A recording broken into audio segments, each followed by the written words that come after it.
Good morning, everybody. Hey, welcome to Wednesday. It is, I guess, officially back to school day here in Highlands County.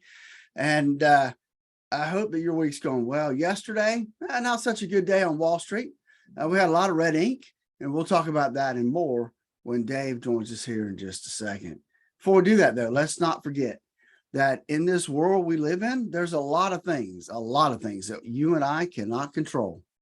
But when it comes to your retirement and to your portfolio, there are a few things that you can control. One of them is how much risk do you have? The issue I see every day is people don't know how much risk they need, and they don't know how much risk they currently have in their current portfolio. Give us a call at 863-382-0037 to schedule your core retirement design phone consultation. With that, we've got Dave coming up next. 40 now, 20 before 9. If you want a party, you just give the big money guys on Wall Street the tiniest little excuse, and they go absolutely apey. Let's figure out what I'm talking about with a little bit of help from Phillip Statler from Statler Financial Services in downtown Sebring. Boy, 8:30 came and we got party time on Wall Street, don't we, Phillip? We really do, Dave. It's, man, the numbers came out at 8:30 and boy, there was a huge jump in the indexes. I mean, huge. And, you know, you just don't see that every day. And so that was a pleasant surprise, and everybody's liking what they see right now. Absolutely. My reaction was never having the long view. Wall Street marches forward. Let's set the table and tell everybody what we're talking about. Yesterday was a minor off day on Wall Street. NASDAQ lost a full percent. It was down 150 points, but Dow was off by 58. The S&P was off by 18. It wasn't a disastrous day, even though it was red ink. We were looking at a little bit of recovery this morning early on, and then at 8:30, the government released the Consumer Price Index, the inflation. Now, the top of the news stuff that you're going to hear every hour for the rest of the day on the radio is going to be talking about the CPI year over year. It slowed down from 9.1% inflation rate down to 8.5%. They were expecting a decrease to 8.7. It went down to 8.5. Well, you and I were talking before we went on the air, Phillip. I kind of said, well, that doesn't shock me much because everybody knows the price of gas has gone down quite a bit over the last few weeks. But we get to the core inflation rate. That excludes the stuff that goes up and down with the markets real rapidly and volatilely. Food and energy get excluded from that. And we were expecting a 6.1% annualized core rate, and that slowed down to 5.9%, which was better than they expected on that as well. I mean, that's the kind of stuff that makes Wall Street investors, the guys that day trade with millions of dollars, makes them real happy, and they're buying like chiclets, aren't they? They really are. I mean, we saw a huge bump in the futures 8:30 when these numbers came out. And I mean, it was only a couple minutes after the numbers came out that we saw a big jump. But we did, and the core CPI you talk about, they did expect it to increase because July it was 5.9. It stayed 5.9 when everybody thought it was going to go up a little bit. So that was really good news. And even though we're still at 8.5%, that's still, let's not forget, that's a high number for us when it comes to inflation.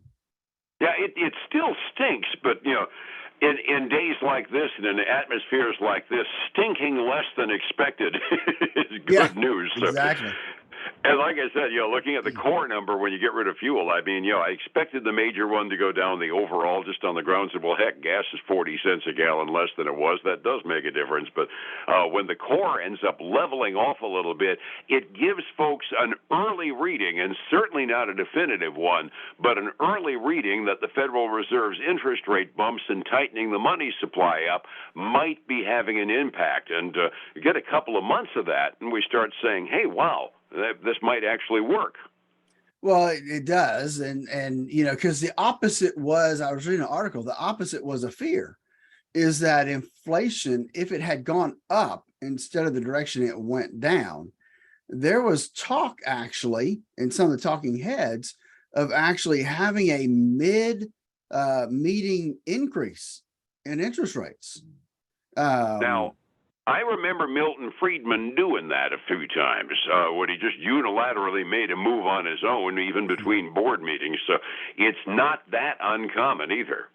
No, it's not. And so I'm thankful that we did see inflation start to taper off a little bit, because that gave the Fed the ability to just stay where they are until the September meeting.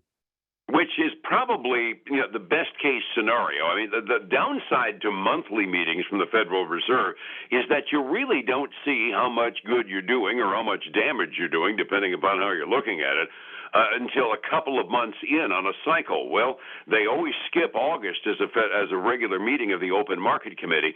So now they've got the July and they've got the June interest rate bumps in. Now we get 60 days to let the cake get baked and see whether it's having any kind of an impact whatsoever. And just the time frame in which they did this is going to work out to the benefit, because they'll actually have something resembling an informed decision they can make at their meeting next month after they've had 60 days to let things bake in. Well, that's right. And that you're so correct that it does take time for what they've done to take effect. And so hopefully by September, we'll see maybe even another little decline that will give them some positive and input, and maybe they won't raise interest rates at 0.75% they're talking about. Oh, Lord, give me another, just a quarter. That'd make me real happy. I don't like the volatility that happens when they bump the rates up, even though I know it's needed, just like everybody does. And that would give us the indications. And again, you can't make a trend off of 1 month, but you can at the very least show a little bit of optimism that, maybe this is doing some good. I mean, you and I have talked about it. The definition, I don't care what the politicians say, the definition is we are in a recession right now.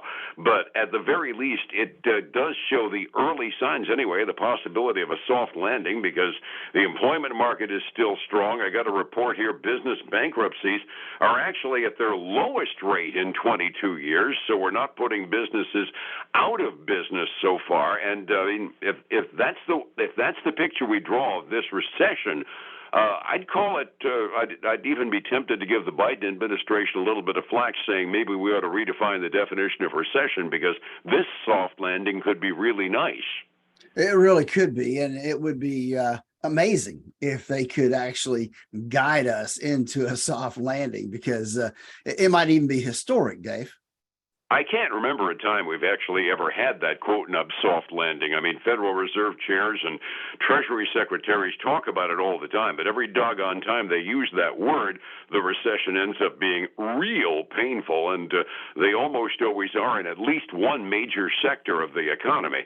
Housing appears to be the most painful right now, but then again, hey, value on my home went up another $4,000 last month, so it's not exactly hurting the real estate and housing industry to the point of catastrophic levels yet either. No, it's really not. And if you got stuff still priced right, it's moving. And so, I mean, I think right now the real estate market still seems to be faring pretty well. Yeah, it's so far, like I said, soft landing looks like it might actually be a possibility. And for 1 month, and again, snapshot, got to keep repeating it, data point, don't count on this being the beginning of a trend, but the early signs aren't half bad. So, and like you said, that kind of gave a lot of the big money guys reason to start buying stock futures like chiclets in advance of the market opening. We're in the middle of earnings season, and we were kind of talking about how bad the cryptocurrency market is yesterday. It creamed a couple of chip makers that make high-end video cards used to mine Bitcoin. How's it doing for somebody that actually sells the stuff? Coinbase reported, I gather. They did. Coinbase reported they had a wider than expected loss for the quarter. Obviously, they've been impacted by the slide in cryptocurrency pricing. And that's really put some damper on them. They saw their volumes fall off as, people just aren't as active trading as they were before. And so we got Coinbase has actually flipped, Dave. When I looked earlier, maybe the inflation number helped them as well, because they were down about 3% earlier. Now they're up about 5.5%. Well, I suppose just general good feelings overall. I mean, that has kind of confused me on Coinbase's side. Since cryptocurrency has lost so doggone much value, I would think somebody out there that believes in the concept would be trying to buy the dip.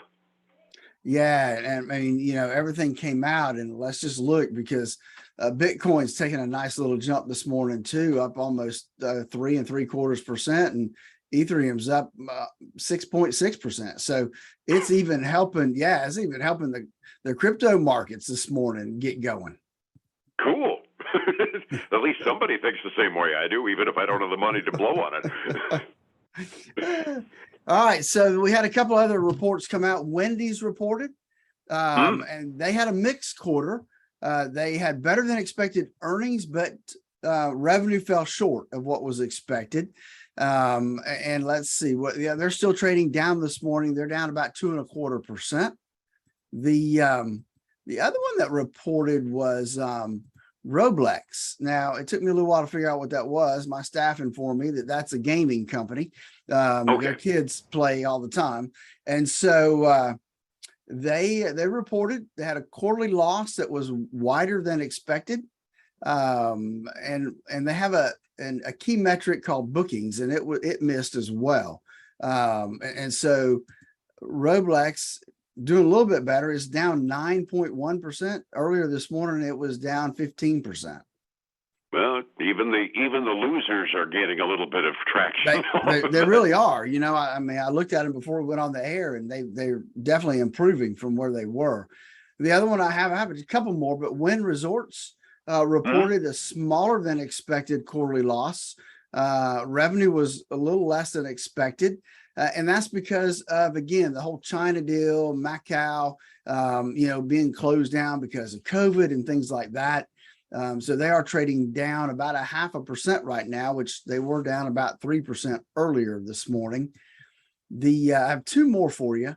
One of them's got a nice, you'll like this gain, Dave. It's a company called Trade Desk. We've talked about them a couple times, but they are a digital advertising firm. They reported better than expected quarterly revenue, and their earnings were good too. And they came out with a upbeat forecast for the current quarter. So would you say they hit on all cylinders coming through this quarter? They are, I'm going to say, probably a big winner. I don't know if you'll have them as a big winner, but up 21% this morning. Holy crud. Yeah, they aren't on the S&P, so I don't have that, but that's good news for the folks that bought into that. You said you had one other? I do. H&R Block also had a good quarter. They beat on earnings and revenue, helped by a strong tax season. They increased their dividend by 7%, and they increased or issued a new $1.25 billion stock buyback program. Those things are all helping H&R Block, up 4.25% this morning. That one I did see. All righty. Resetting the table, the minor loss yesterday on Wall Street, all of it pretty much got erased by the news at 8:30. 45 minutes before we open, how good is the green ink so far? It's really good, Dave. We got the Dow 30 up 1.3%. The S&P 500 is up 1.75%. NASDAQ 100 is up 2.4%. And the Russell 2000 is up 1.9%. So I'm going to say it's all looking really rosy this morning. Looking on the commodity side, we're seeing some reversals there as well. Silver was actually trading down, but now it's flipped up 0.7%. And gold was also down earlier, but it flipped when those numbers came out, up 0.25%. It's trading at $1,816 an ounce right now. Crude oil is down, but not as down as much as it was earlier, Dave. It was actually the first thing this morning when I looked, it was like 88 to 89. Now it's back up to 90, which is about 0.5% below where it closed last night. And kind of on the low end of the range we've been playing with lately, too, so I'm happy to see that. Overseas markets, as go we, so go the other markets. Asian Rim looked at our minor losses yesterday, and they turned in minor losses as well. European markets are looking at our party, and I've seen all of them in the last 5 to 7 minutes go positive. So they're all happy over there as well with our inflation numbers. Trying to keep tabs on what to do with a retirement fund is not something a day trader ought to be using. That's not good news. We talk about it, but you don't want to do it with your retirement fund. It takes a plan, and that takes a pro to establish that plan for you. How do I find you to get a plan going? You're so right, Dave. That's why we developed our core retirement design to help people design the retirement they always dreamed of.